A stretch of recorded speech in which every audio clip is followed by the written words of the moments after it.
Assalamualaikum warahmatullahi wabarakatuh. Jumpa lagi dengan saya Muhammad Zubairi Mukhtar di channel Inspirasiku. Saat ini saya sedang di ruang inovasi. Ini ruang untuk kaum muda, ruang untuk bereksplorasi potensi, ruang untuk mengembangkan potensi. Dan saat ini saya sudah bersama dengan Mas Yunas, sang tokoh ruang inovasi, dan beliau ini passionnya sama dengan saya. Background akademiknya juga hampir sama. Sama Pak. Hampir sama. Passionnya juga sama ini. Alhamdulillah. Semoga ini menjadi tanda-tanda kolaborasi jangka panjang. Yuk kita sama. Assalamualaikum. Waalaikumsalam. Terima kasih Pak Sub sudah mampir di ruang inovasi. Terima kasih sekali. Sebuah kehormatan nih jenengan mampir podcast Inspirasiku dan bisa berbagi tentunya dengan para netizen yang ada di Kabupaten Jombang ataupun di seluruh Indonesia melalui channelnya Pak Subaidi ini di Inspirasiku. Terima kasih Pak Sub. Ruang inovasi ini kan menarik ini. Kita memang membutuhkan inovasi yang cepat dan tepat untuk melakukan perubahan. Perubahan sosial, perubahan ekonomi, pembangunan sumber daya manusia. Ini gimana anunya? Kenapa Mas Yunas mengambil ruang inovasi sebagai satu nama lembaga, satu tagline, satu visi yang saya tangkap, satu visi. Ini gimana Mas? Jadi gini Pak Sub, saya mungkin bercerita dari sejarahnya juga Pak Sub. Jadi ruang inovasi ini berdiri tahun 2019, tetapi embrionya itu sejak 2012 ketika saya masih masih kuliah Pak, semester 3. Itu kita sudah membuat sebuah organisasi, tapi basisnya adalah ikatan alumni di SMA. Saya bukan SMA kota Pak, saya ini dari SMA Pucuk sana, Utara Brantas, SMA Negeri Kabo. Jadi kami membuat sebuah ikatan alumni yang saat itu alhamdulillah ada beberapa kegiatan yang kemudian jadi inspirasi Pak untuk teman-teman ikatan alumni SMA itu. SMA itu di SMA lain. Nah, kemudian 2018 Pak Sub itu kebetulan kami ini diundang oleh salah satu e-commerce terbesar di Indonesia yang mungkin sekarang sudah jadi unicorn. Itu di Surabaya itu ada namanya Makerfest, yaitu bertemunya komunitas-komunitas dan juga pegiat industri kreatif se-Jawa Timur saat itu. Nah, dari situ kami terinspirasi Pak, pengen buat semacam ruang, semacam wadah yang itu bisa mendorong ekosistem generasi milenial. Karena kita tahu bahwa saat ini kan secara demografi Pak Sub, bahwa milenial itu angkanya cukup besar dalam demografi kita. Kalau dulu piramida demografi itu ya namanya piramida segitiga, tapi sekarang tidak, agak besar di tengah. Ada ketupat, belah ketupat. Betul. Ketupat. Karena ada 50% lebih Pak jumlah generasi muda yang kita tahu bahwa ini eranya bonus demografi. Indonesia tahun 2020 ini mengalami bonus demografi, dan sensus penduduk tahun 2020 lalu angka generasi milenial, generasi post milenial, generasi setelah post milenial juga ada, itu kan hampir rata-rata di atas 24%. Nah, potensi besar ini yang kemudian harus kita kelola. Setelah baru kemudian muncul inisiasi untuk mendirikan yang namanya ruang inovasi. Jadi target dari atau sasaran dari komunitas ruang inovasi yang ingin dikembangkan ini adalah kaum milenial itu ya. Yang memang hari ini menjadi satu persoalan. Kalau kita melihat Jombang, kita fokus di Jombang misalnya saja. Ini kan memang terkesan bahwa perkembangan perubahan sosial, perubahan ekonomi itu kan lambat. Iya, iya. Apakah faktor itu juga yang mendorong Mas Yunas? Iya, salah satunya itu Pak Sub. Jadi secara letak geografis, kita berbicara letak geografis, Jombang ini sangat strategis. Betul. Orang mau ke Jogja pasti lewat Jombang. Sekarang tol Trans Jawa juga melalui Jombang, ada 2 gate. Betul. Terus kemudian berada di tengah-tengah, artinya orang mau ke Surabaya juga harus lewat Jombang. Orang yang dari arah mana? Dari utara, selatan, timur juga lewatnya dari barat, lewatnya Jombang. Nah, tetapi kok kemudian ini Pak Sub, saya lihat itu progres ekosistem. Saya menyebut ekosistem generasi muda di Jombang ini kok stagnan. Padahal kita ini saat ini berada dalam sebuah era yang sangat dinamis, Pak. Tidak lagi ada kekakuan informasi. Sekarang orang butuh informasi cepat, tinggal cari. Nah, daerah-daerah sekitar kita ini generasi mudanya cepat, Pak. Perkembangannya kayak di Mojokerto, kayak di Tulungagung, Trenggalek. Makanya perkembangan yang stagnan itu kan kemudian semacam ada satu sikap di masyarakat Jombang ini, kalau ingin berkembang ya jangan di Jombang. Nah, itu. Jadi harus keluar. Itu yang pengen kita rubah, Pak, salah satunya. Makanya visi besar kita adalah mendorong ekosistem milenial yang berkualitas dalam segala aspek. Baik mulai pendidikan, sosial, kemudian Pak Sub, industri kreatif yang sekarang alternatif, Pak, karena angka pengangguran juga tinggi didominasi oleh usia produktif. Kita harus berpikir bahwa potensi industri kreatif ini bisa menjadi semacam dalam tanda kutip lahan baru bagi teman-teman generasi milenial. Nah, kalau kebutuhan itu kemudian nanti sudah sudah kita penuhi atau kita fasilitasi, maka saya rasa kesadaran atau kemudian arah untuk berubah dari generasi ini pasti akan terwujud. Poin saya di situ, Mas. Kalau menurut Mas Yunas ini ada satu itu teori kan memang ada, kalau tidak salah David McClelland itu. David McClelland mengatakan bahwa masyarakat tidak bisa maju karena need for achievement-nya rendah. Saya sepakat. Dia bilang begitu. Apakah di Jombang ada faktor itu, Mas? Salah satunya ada, Pak. Pasti ada. Jadi need for achievement yang rendah. Nah, need for achievement yang rendah itu yang kemudian harus ada, Pak. Peran komunitas ini yang kemudian. Ini apa yang kemudian potensi kita punya ada. Letak geografis kita bagus di Jombang. Kemudian ruang inovasi ini apa yang kemudian harus dilakukan itu? Gerakannya maksud saya. Kita kemudian ini Pak Sub, banyak gerakan-gerakan mulai dari tadi aspek sosial, aspek pendidikan, tapi kita lebih banyaknya akhirnya mengarah ke sektor industri kreatif, Pak Sub. Bahkan saya cerita ini, Pak Sub, tahun 2018 itu kita menginisiasi pasar industri kreatif pertama di Kabupaten Jombang, Pak Sub. Yang namanya itu eventnya saat itu adalah Innovest tahun 2018 kemarin. Itu kita juga berhasil kerjasama dengan banyak pegiat industri kreatif, khususnya teman-teman muda, Pak. Nah, ternyata potensinya gede, Pak, di Jombang ini. Ada sekitar 30-40%. Itu dari ini, maksudnya pegiat-pegiat industri kreatif yang anak muda, memang digerakkan oleh anak muda. Terus kemudian itu juga kita kerjasama dengan salah satu marketplace terbesar, Pak, di Indonesia.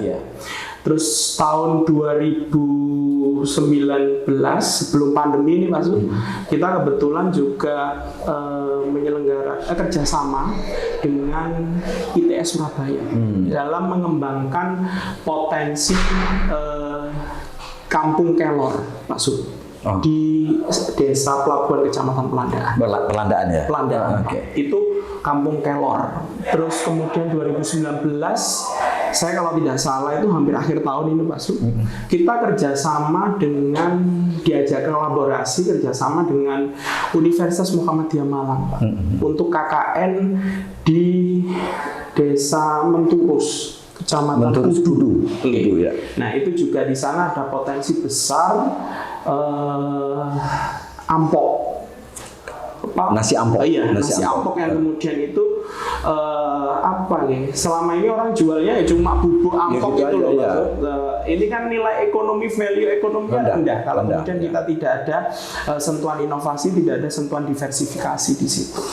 Nah, kita akhirnya tahun 2020 Pak Zul, kita juga menjadi salah satu ini finalis Pak startup di Indonesia yang itu di batch sektor Jawa Timur yang diselenggarakan oleh Kominfo di Malang, itu kita masuk 20 besar peserta yang di komunitas ruang inovasi ini punya gagasan startup Pak Sub yang namanya Si Petani, yang itu running sampai 20 besar se-Jawa Timur. Membuat startup. Iya, membuat startup. Itu 2020 awal Pak Sub, setelah kemudian Maret pandemi, terus kemudian kita juga menjadi salah satu komunitas yang memperoleh program percepatan wirausaha muda Pak Sub dari Kementerian Ketenagakerjaan Republik Indonesia akhir tahun itu, yang kemudian jadi coworking space dan sekarang jadi inkubator bisnis ini Pak Sub yang ada di yang namanya Ruang Warga ini. Gitu. Artinya bahwa ruang komunitas atau lembaga ruang inovasi ini melakukan kegiatan fasilitasi dari potensi anak muda untuk berkembang ya, terutama di ekonomi kreatif. Gitu. Yang akhirnya menonjol, Pak. Akhirnya menonjol di industri kreatif. Industri kreatif itu. UKM. Ya. Kemudian Mas, bahwa ruang inovasi ini sebagai sebuah komunitas dan kelembagaan kan, ya tentu pemerintah kan harus care, harus peduli, harus support kan gitu. Di Jombang gimana, Mas?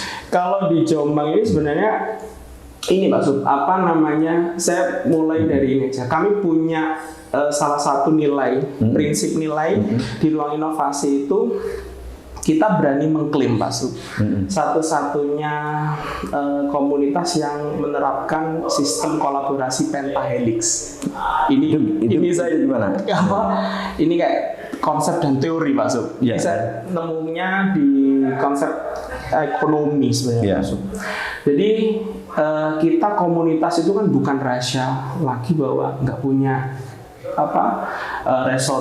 financial resourcesnya rendah. Nggak ada komunitas yang punya dana gede.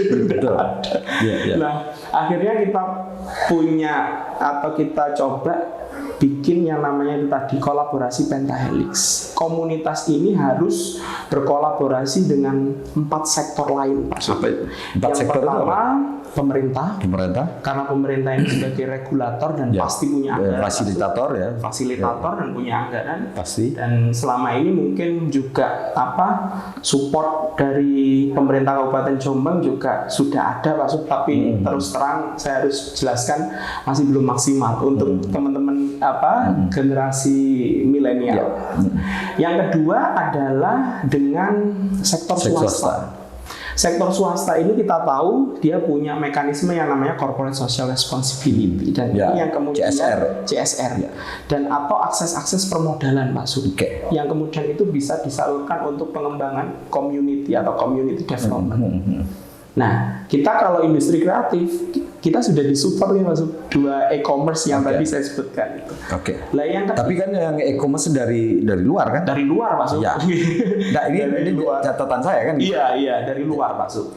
Terus yang ketiga adalah dengan akademisi, perguruan tinggi. Karena kebetulan background saya seperti Pak Sub juga. Kalau saya mantan. Oh iya. Tapi untuk akademisi kan tidak disebutkan mantan.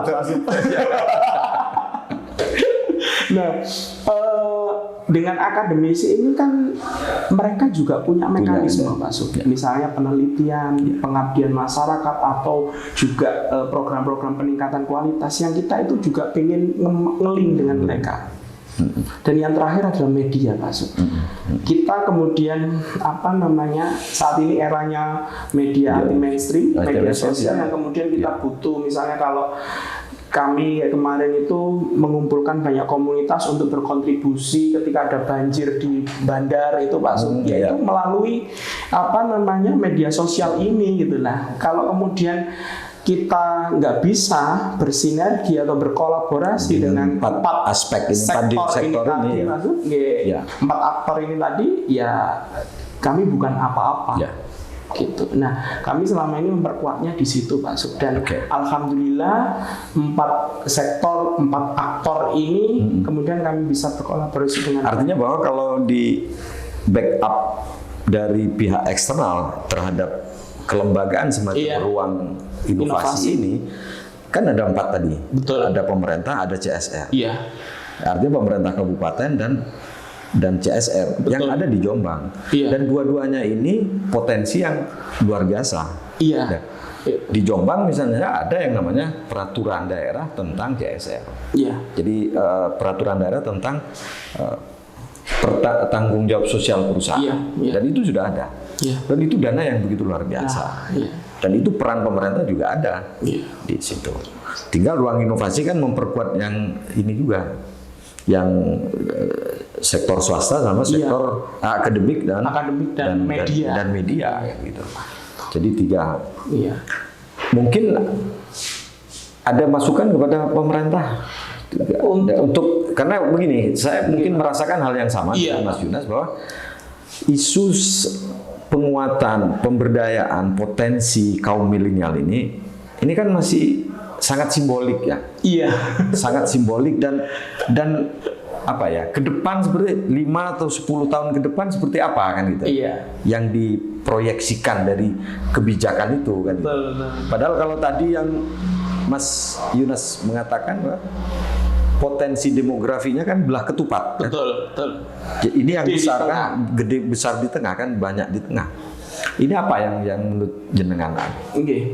Treatment kebijakannya apa?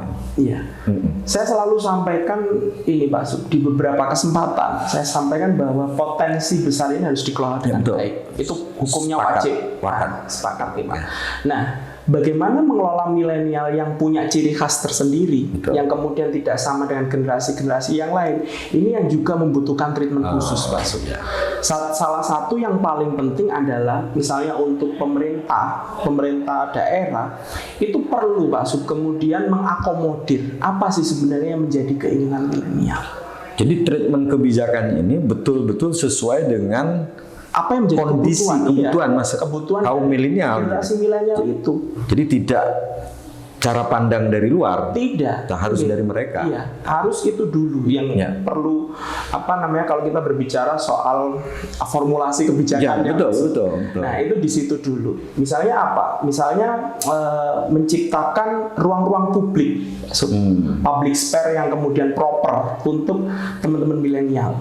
Kayak teman-teman komunitas musik, mereka butuh apa? Mereka butuh tempat untuk melakukan berekspresi, pertunjukan misalnya. Betul. Nah, itu kita sediakan. Teman-teman yang komunitas skateboard misalnya, butuh apa Pak Su? Butuh untuk latihan, kita sediakan media yang proper.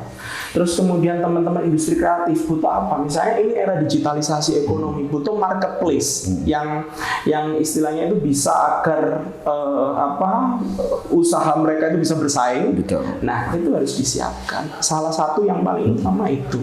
Nah, itu kan kemudian bisa diterjemahkan dalam berbagai kebijakan-kebijakan yang tentunya yang mungkin arahnya kalau sosial apa, kalau ekonomi apa. Jadi yang pertama itu Pak Sub. Yang kedua adalah baru kita berbicara soal bagaimana generasi-generasi milenial ini, generasi-generasi muda ini agar mampu bersaing 10 sampai 25 tahun ke depan. Makanya saya pernah sampaikan Pak Sub, ada 10 top skill yang dikemukakan World Economic Forum itu. Nah, ini bukan kemudian harus milenial sendiri Pak Sub yang belajar. Tapi pemerintah juga itu juga harus punya tanggung jawab. Pemerintah harus hadir. Misalnya apa? skill-skill ini harus dimasukkan apa? Kurikulum. Atau kemudian skill-skill ini bisa diwadahi dalam sebuah paket kebijakan yang memang menyasar untuk generasi-generasi muda. Di situ ada kayak critical thinking, ada analytical thinking, terus kemudian ada bagaimana generasi muda itu punya ketahanan. Nah, ini kan harus diwadahi, Pak Sub. Nah, pemerintah harus punya ruang untuk itu. Saya rasa itu, Pak Sub. Oke, terima kasih Mas Yunas. Terima kasih juga Pak Sub. Banyak hal yang sebenarnya perlu kita diskusikan ya. Barangkali ke depan kita bisa berkolaborasi ya. Siap. Karena saya yakin kita punya passion yang sama. Oh iya. Paling tidak background akademiknya sama ini. Iya. Tapi saya nyambung dengan Pak Sub. Karena beliau ini kayaknya juga generasi milenial. Baby boomer. Tapi transisi, Pak. Yang transisi ya. Yang transisi ya. Yang masih bisa masuk ya ke generasi milenial gitu. Atau paling tidak bisa memaksakan masuk. Oke, terima kasih Mas Yunas teman-teman semua. Oke, terima kasih. Jumpa lagi nanti di tema-tema yang kita harapkan memberikan inspirasi kita semua. Terima kasih. Assalamualaikum warahmatullahi wabarakatuh.